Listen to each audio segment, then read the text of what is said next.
ইসলামের প্রতিপক্ষ শক্তিরা অপপ্রচার চালায়। জামাতে ইসলামী ক্ষমতায় গেলে মহিলাদেরকে ঘর থেকে বের হতে দিবে না, আর যদি দেয়ও আস্তে করে এনে জোর করে একটা বোরকা পরে, জোর করে পড়ানো লাগবে না।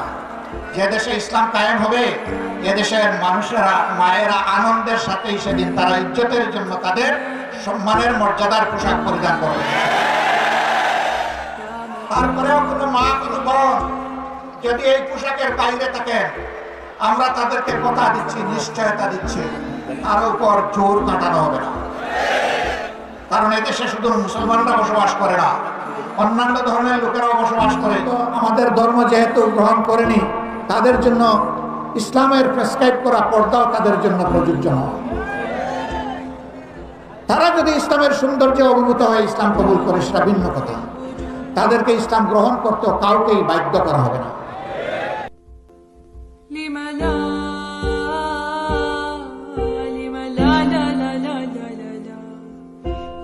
আমরা গীবতের চেয়েও বড় পাপ হলো মিথ্যা অপবাদ দেওয়া। কথা বোঝেন না? আর এটা আমরা দিই। আল্লাহ রাসূল সাল্লাল্লাহু আলাইহি ওয়াসাল্লাম বলছেন, মান ক্বালা ফি মুমিনিন মা লাইসা ফি আসকানাল্লাহু রাদগাতাল খাবালি হাত্তা ইয়াতিয়া বিমাখরাজিম মিন। যদি কেউ কোনো মুসলমানের ব্যাপারে এমন কথা বলে যেটা সত্য নয়, কিয়ামতের দিন জাহান্নামের মানুষদের রক্ত, পেশাব, পায়খানা, পুজ যেখানে জমা হবে সেই সাগরের ভিতরে আল্লাহ তাআলা ওই ব্যক্তিকে রেখে দিয়ে বলবেন, তুমি যে অমকের ব্যাপারে কথা বলেছিলে এই কথার দলিল দিয়ে এখান থেকে বেরোবা।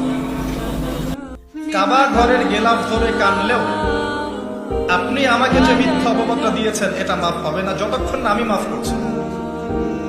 কথা কি বুঝতে পারছেন?